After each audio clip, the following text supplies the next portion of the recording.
По вчерашниот случај во Тетово, кога во основно училиште беше пронајден список со имиња на ученици и закани, голема вознемиреност владе и во Штип, каде е приведен средношколец кој споделил порака дека ќе дојде со пушка на училиште.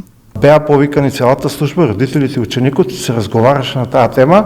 Моментално е тука полицијата, разговараме уште, ситуацијата ја држиме под контрола и апелирам на родителите совесно, мирно да ги пуштат децата на училиште и дека се ќе биде во најдобар ред. По масакрот во Белград во земјава се случуваат низа ситуации во кои се пресликуваат делови од таа трагедија, но и се испробуваат и опасни предизвици кои кружат на социјалните мрежи.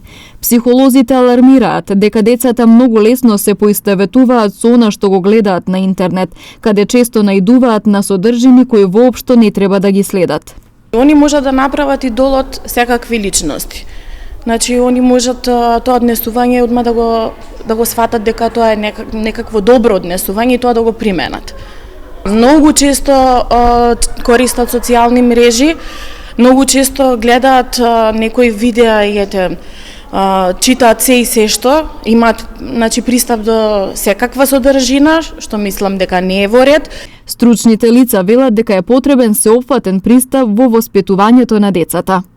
Апелирам родителите да пазат, да имаат да увидат што нивните деца гледаат на мобилните телефони додека користат интернет, да внимаваат какви социјални мрежи користат, да внимаваат какви видеа гледаат, каква содржина им се презентира на тие деца, да бидат повнимателни, да бидат вклучени во нивниот развој, во нивните тинејџерството, пред све да пазат со кого се дружат, кого прават идоли нивните деца, кој им е идол.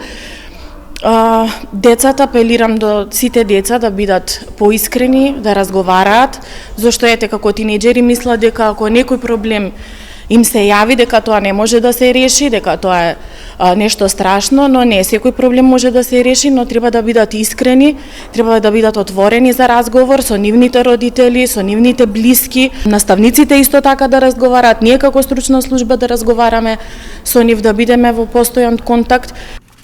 Државата пак бара начин за заштита од TikTok и други социјални мрежи кои најмногу се користени од учениците. Отворена и електронска адреса на која децата можат да пријават насилство. Од Министерството за образование велат дека од среда ќе стапат на сила новите протоколи кои треба да придонесат за поголема безбедност и контрола врз најмладите, откако ќе бидат одобрени од владата.